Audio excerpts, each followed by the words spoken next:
So hey you guys, and welcome back to my channel. If you're new here, my name is Serena, hence the intro. That's so Renna.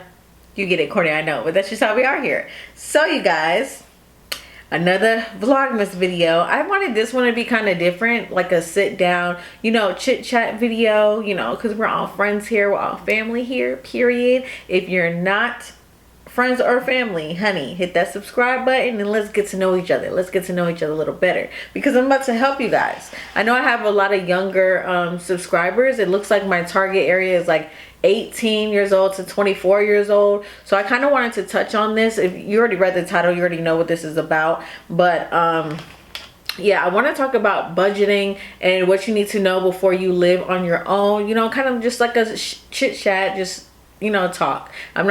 My makeup is already done because I was filming content earlier and taking pictures and stuff earlier. And so I was like, you know what, let me just sit down and talk to like my younger audience for a second. Like on some big sister type moment. If you don't know, I'm a big sister out of 4, so it's kind of second nature to me. But yeah, so let's go ahead and get into the video. So first things first, you definitely want to have a planner, okay? I don't know if you guys can see my planner, but it just says 20 to 2021 on here. I plan all my, any birthdays coming up, any, video content, any deadlines I have. As you can see, I just have them all written up and I check them off as I go. Yeah, so this is going to help you for when you're getting ready to move, because you need to know what to do at what time, what's, what deadlines you have coming up, what fees you may need to pay. And we're going to touch on fees right now, actually.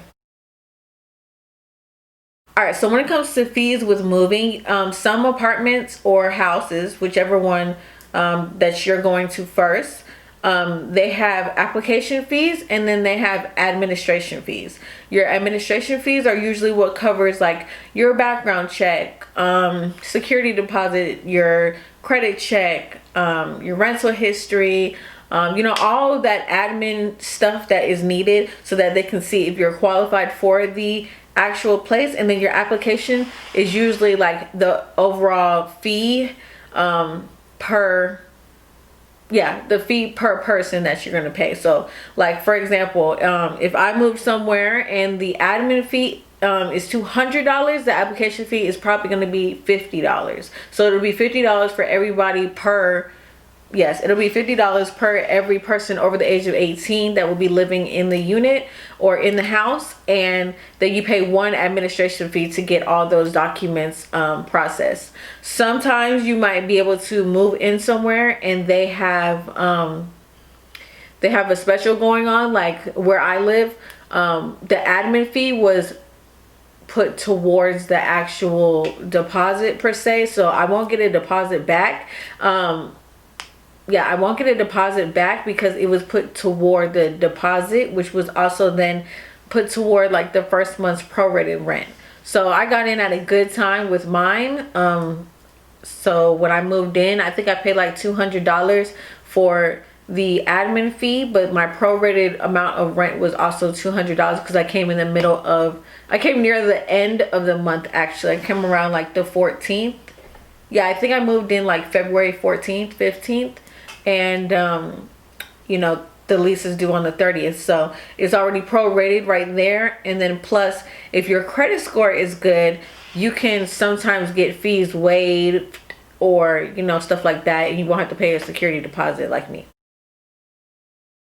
So I know not everyone is educated in when it comes to credit scores. Let me know if you guys want like a more detailed video on credit scores, because I would love to teach you guys and like show you guys some little hacks and tricks that I learned in regards to my credit score and what counts against you and what really doesn't count against you, and how to remove certain things, and is it good to pay this off, stuff like that. So let me know if you guys want to see a video on that, because I can go days talking about credit. Okay. Like I said before, credit scores can get fees waived off of an application. It can get you approved faster. A lot of times, if your credit score is below the minimum, I'm trying not to say so much. If your credit score is below the minimum, they usually just charge you like a security deposit, like an extra security deposit, or what they call a risk fee. So basically the company will be taking a risk accepting you, but so you would have to pay like the first month's rent in full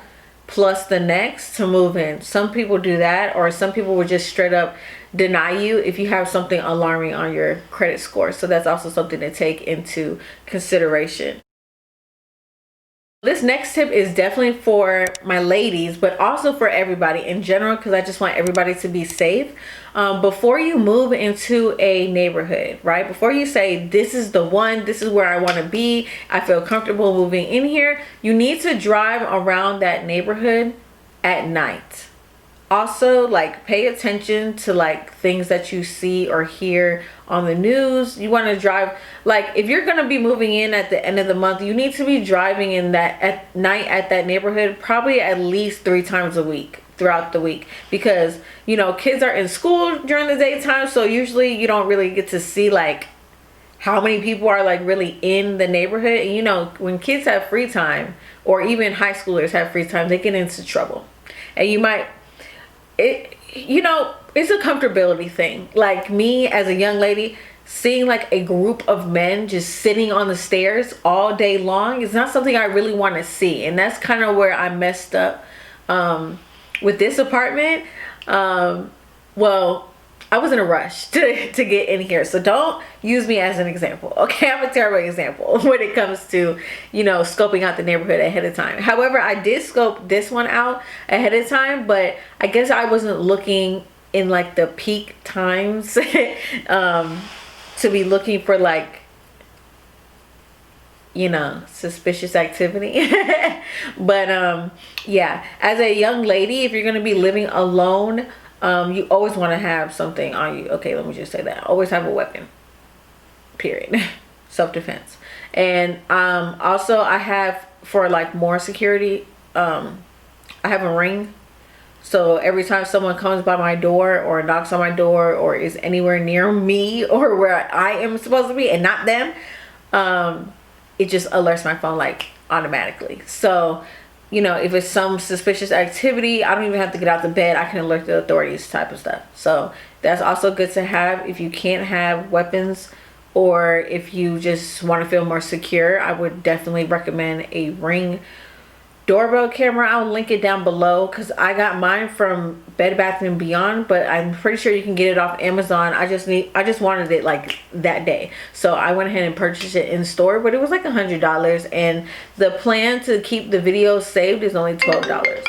Yeah, another point that I want to mention is going to be in regards to like back to the fees. Let's touch back on that for a little bit. So when you move out, I would suggest that you have at least 2 to 3 months of rent saved and the bills saved, because when you apply for things like gas bill, electricity bill, water bill, sometimes the water is not included, the electricity is not included. Like my apartment is electricity and gas, so that's 2 things I would have to apply for. And also internet, you know, that's a necessity, so that is also something you may have to apply for.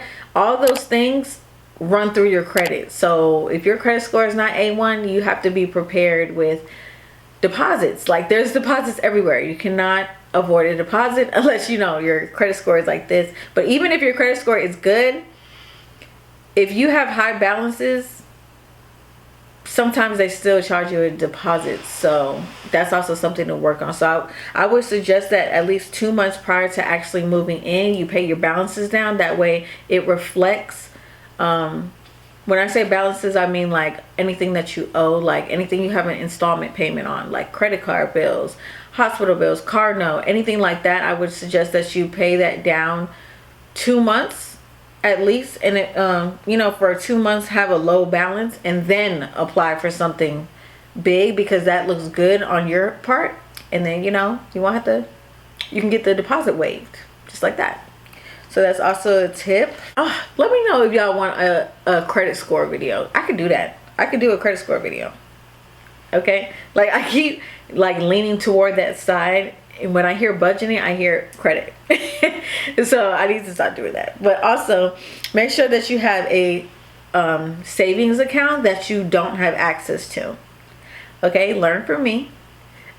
You don't want a savings account that is hooked to your debit account as well, so that you can keep putting money in and out, in and out, in and out of it. Okay, you don't want that. You want an account that does not have a card or that you don't have access to. So if your main bank is with Bank of America, your savings needs to be with Chase, type of thing. So that you can't just be like, okay, it's both with Chase, let's just put it in here, put it in here. Because then you'll get a bad habit like me, where you start to spend, and you're like, oh, this money, I'll make it back, I'll just put it back next week. And then that next week comes around and now you have a bill due and you never refilled what you put your hand in last week.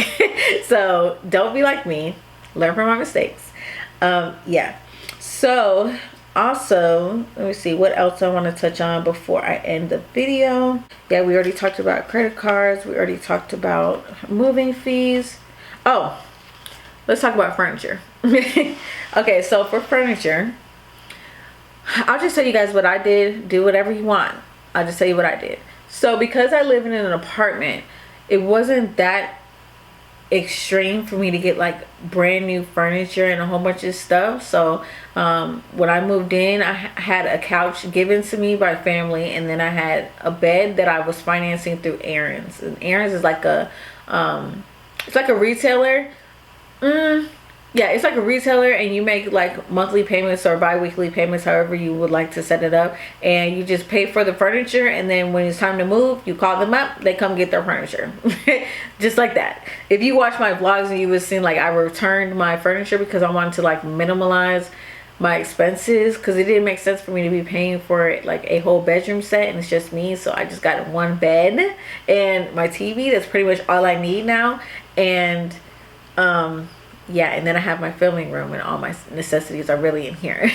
So yeah, you want to cut down on as much expenses as possible. If you're like a frivolous spender, you want to knock that down some, like a lot, because when you are on your own and living by yourself, it's completely different than when you're like able to lean on somebody else to pick up the slack when you're slacking off. So if you're going to be moving in by yourself, you need to have that extra pocket change that you would, spend, wherever at the mall or whatever you're cashing out on. You don't have that kind of leeway when it's just you responsible for the bills. Like a lot of people do not just have family they could just reach out to and they're just going to send them a lump sum of money, So you need to be responsible. If you're going to be moving out by yourself, you need to just be responsible. That's just what we should all take from this video, to be honest. All right, guys. So let me know if you guys like this topic and this kind of setup. I got the little, the little white Christmas tree and the candle going on back here. I'm trying to like set the mood for Vlogmas. But yeah, let me know if you guys like this video, what else you want me to touch on, and let me know if y'all want that credit score video, because I can do it. I can do it for you. And yeah, remember to like, comment, and subscribe, and I'll see you guys in the next video. Bye.